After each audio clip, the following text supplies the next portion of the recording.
안녕하세요. 포인터 김태현입니다.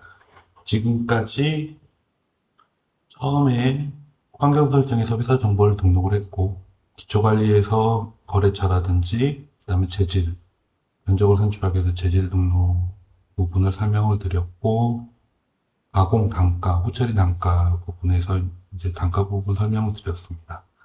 그 다음에 이제 모든 거래처도 잘 등록이 돼 있고, 우리 문서 발급할 때 회사 정보가 명확하게 설정이 있고, 그러면 이제 뭐 실질적으로 견적 등록 현황 부분에 가서 견적 등록 현황에서 이제 견적을 등록하게 됩니다. 처음에 이제 거래처를 선택해야겠죠. 샘플로 A라는 거래처를 선택을 하고, 프로젝트가 미리 준비되어 있으면 A라는 거래처에 프로젝트가 존재하고 연이어서 견적에 프로젝트에서 그룹핑되는 묶음되는 그런 프로젝트라면 미리 프로젝트를 이렇게 선택 가능하시고요. 납기를 언제까지 해야 되는 견적인지, 그리고 견적을 내준 어, 담당자가 있을 테고요. 그다음에 이 견적에 관련된 파일이 필요하시면 파일까지 같이 관리가 필요하시면 파일 추가를 하시면 되고요. 그래서 관리하시면 되고요. 작업 내용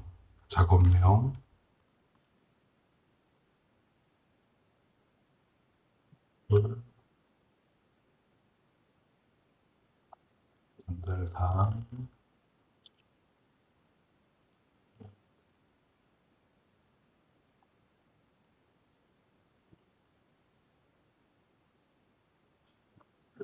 이렇게 하고요. 이제 도번은 A, A로 하고 훈명은 BBB다. 그리고 아까 재질 중에 재질 코드가 있다고 했죠. 코드의 단축키 이 코드를 넣으면 이건 서스 41, 두께가 10이고 바로 100, 그리고 1000, 그리고 이건 5개. 이렇게 하면 그 재질에 대한 그 단가 부분으로 자동으로 이렇게 공급가액이 자동이 산출이 됩니다. 그리고 그 그걸 잘랐을 때 레이저 비용이랑 재료비가 이렇게 자동이 산출이 되고요. 레이저나 필요가 없으시면 이 부분은 그냥 빼주시면 자동으로 반영이 되는 구조입니다. 이렇게. 그리고 재계산을 한번 해볼까요? 자동으로 넣고 재계산해서 기존 규칙들 자동으로 넣어주는데 좀 조정하실 거면 수동 조정이 가능하시고요. 그리고 내부 홀이 되게 여기가 12다. 그리고 여기까지다. 네, 이렇게 하시고요. 네, 그 다음에 나인이 천짜리가 5개가 있다. 그 다음에 홀이 직경 100짜리 5개. 이렇게 하면 전체 그, 그 해당하는 그 값에까지 이 자동 견적이 이루어지고요. 절곡비 100원, 기타 자재비 1000원, 택비 있으시면 용접비 100원, 가강비 100원, 외주비 100원. 여기에서 후처리 부분에 아까 등록하셨잖아요. 아까는 도장 도금이 필요하시면 그것만 남겨놓고 삭제하시면 이렇게 나올 테고, 도장의 기본 단가 아까 설정한 대로 이렇게 단가가 가지고 전체 공급가액이 합쳐지게 됩니다. 전리비가 별도로 선택이 되면 넣으시고, 기타비 있으시면 넣으시고, 없으시면 공란 넣으시면 전체적인 견적이 이렇게 자동으로 산출되는 방식입니다. 이런 견적이 계속해서 이 열 단위로 하시면 이제 복사하셔서, 이 똑같은 게 이게 세 개가 이렇게 뚜렷이 있다. 아, 그러시고,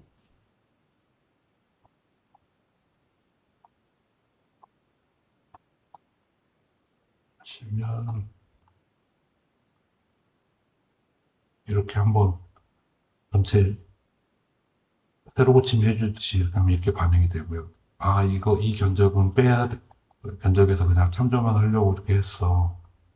이건 적용 안 할 거야 하시면 저기 입력이 됐지만 이 견적만 지금 적용이 된 겁니다.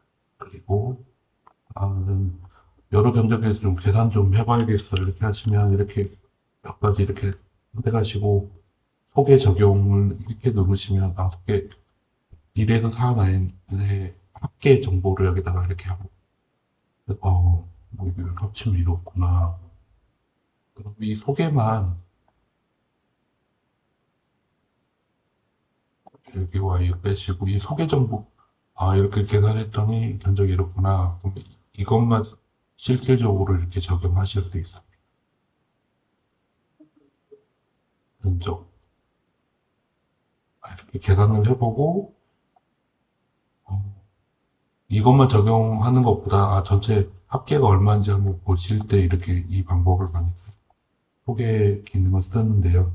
이거 다 합치면 이거 얼마구나. 그다음에 얼마구나.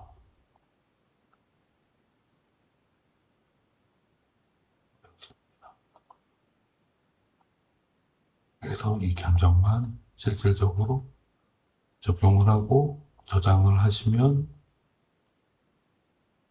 5개 중에 하나만 견적이 됐고 견적서를 한번 이렇게 확인하시면 A, BB에 대한 10개짜리 이 규격에 수량 2개 10, T가 10이고 수량 5개 단가가 얼마고 금액이 얼마입니다. 이렇게 견적서가 준비가 됩니다. 그러니까 기초정보에서 회사 정보 넣었던 그 정보로 회사 상호라든지 대표자명, 사업자 등록증, 주소, 업태, 종목, 전화번호, 팩스번호 이렇게 가져오게 되고요. 거래처 정보에서 입력됐던 거래처의 정보로 거래처의 회사명, 그 다음에 대표자명, 기타 정보가 이렇게 거래처 정보에서 딸려오고 담당자의 이름으로 등등의 전화번호로 이렇게 견적서가 생성이 되게 됩니다. 그래서 일반, 일반, 더비 이렇게 넓게 보시 이런 이렇게 문서를 미리 보게 하시고 출력하시면 되고요. 이렇게 해서 견적이 저장이 됐으니 보시면 이제 신규 견적 이 프로젝트에 대한 이 견적이 이렇게 보게 되고 이 견적이 고객에게 전달이 됐는데 수주가 확정이 됐습니다. 그러면 이제 작업을 하고 뭐 이렇게 공장 좀 규모가 있는 데는 생산 관리 쪽에 이 견적에서 생산 관리 부분 업무 지시로 작업 지시로 이렇게 나갈 수 있는데 보통 대부분의 소규모 업체들은 견적을 낸 다음에 그냥 수주가 확정이 되면 그냥 납품 예정이지만 납품으로 수주 확정일까지 확정한 다음에 오늘일이다. 그러면 13일 오늘로 저장 확정을 짓고 작업이 다 끝나면 이제 납품 등록을 하게 됩니다. 이 견적에 대한 이제 제품이 다 준비가 됐으면 그러면 이렇게 하면 이에 대한 납품을 견적 등록 화면에서 저장을 하게 되면 납품 쪽까지 등록이 되고 거래명세서를 처음에 이렇게 나오는 한 번만 일반 눌러주시면 해당 이 제품에 대한 견적을 받고 수주 확정을 한 다음에 제품을 가공해서 제품이 준비가 되면 납품 쪽으로 제품에 대한 정보를 넘기고 넘기자마자 넘기면 거래소 명세서를 출력을 해서 이 거래소 명세서를 가지고 납품을 이루어지면 될 것 같습니다. 됩니다. 네. 이렇게 납품까지 처리가 됐고요. 그러면 여기서는 지금 견적 현황 정보 쪽입니다. 헷갈리실 건데, 견적 현황에서 견적을 등록을 하고 토지 확정을 한 다음에 납품 쪽까지 넘기면 납품 쪽 현황 정보로 가시면 이거에 대한 납품 정보가 이렇게 확인이 되고, 추가로 단가가 바뀌었다 그러면 이 납품 정보를 삭제하시면 빠지고 다시 견적 정보로 가셔서 해당 그거에 대한 바뀐 정보를 반영하신 다음에 다시 납품 등록 정보로 반영된 단가 정보로 납품 등록이 이루어지면서 이제 매출에 잡히게 됩니다. 이쪽 회계 쪽이랑 경영관리 쪽이. 그래서 이게 견적이 바뀔 때 이렇게 납품만 좀 삭제하셨다가 다시 견적 부분에서 수정된 정보 업데이트 하신 다음에 다시 반영하시면 좋으실 것 같습니다. 이렇게 다시 저장하시면 납품 쪽으로 올렸고요. 그래서 납품자는 보시면 다시 들어와 있죠. 네. 그래서 거래 설명서에서 다시 나고 이 납품, 여기에서 이제 별도로 그냥, 이건 이제 납품된 거야. 이제 돈만 받으면 돼. 하고 하셔도 되고, 라벨 프린트를 사용하는 경우 중에,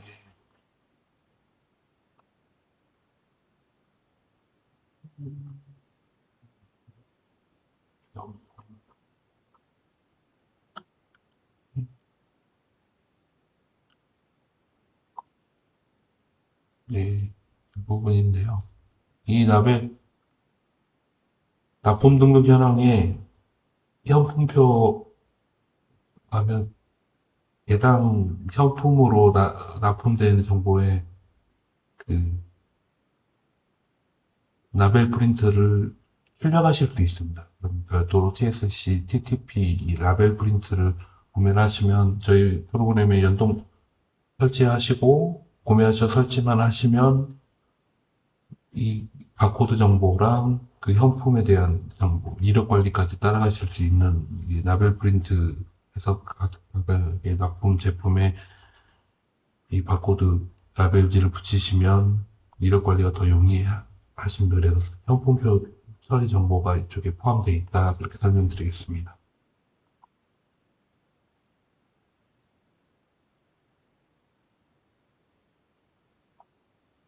그리고 프로젝트는 해당 업체별로 프로젝트 등록하시면 어떤 거래처에 포인트허브에 이 프로젝트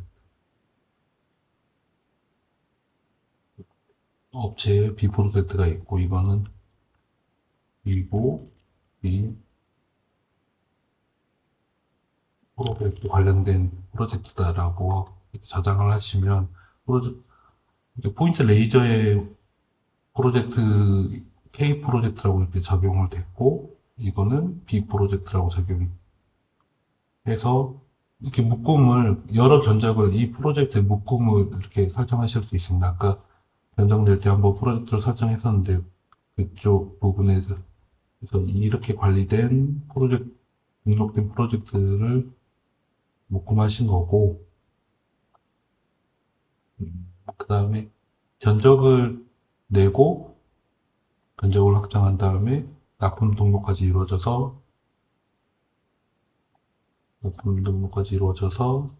거래명서서까지 발급이 돼서 출력을 해서 출하를 하시는 경우가 있고 직접 별도로 출하 등록은 이렇게 보시면 어떤 차에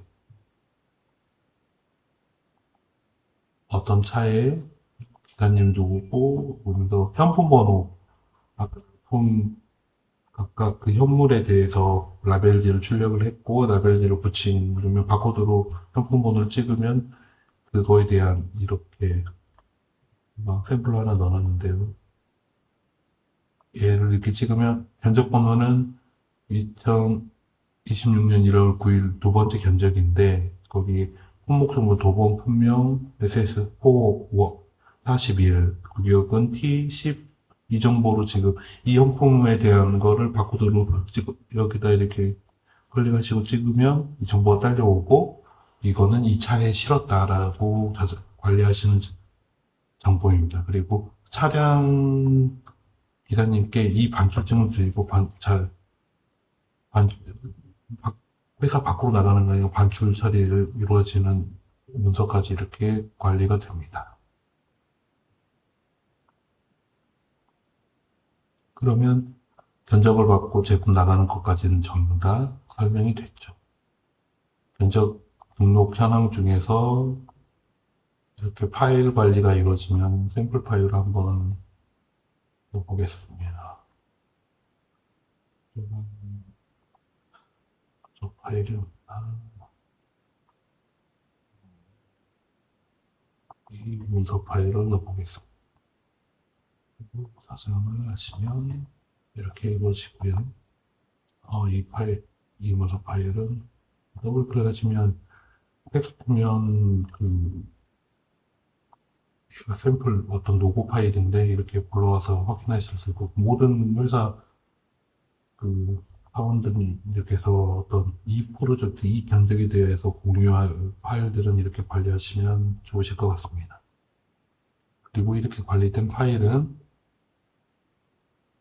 영업관리 쪽에 파일 정보 쪽에 이렇게 방금 등록된 파일이 견적 등록에서 이게 등록된 파일이다. 그리고 어떤 공통의 파일이라고 하시면은 도면이나 그런 파일들은 이렇게 관리하셔도 용이하실 것 같습니다. 별도로 메일 관리하시면 이 부분 필요는 없으실 테고요. 이래서 영업 관리까지 설명을 다 드렸습니다.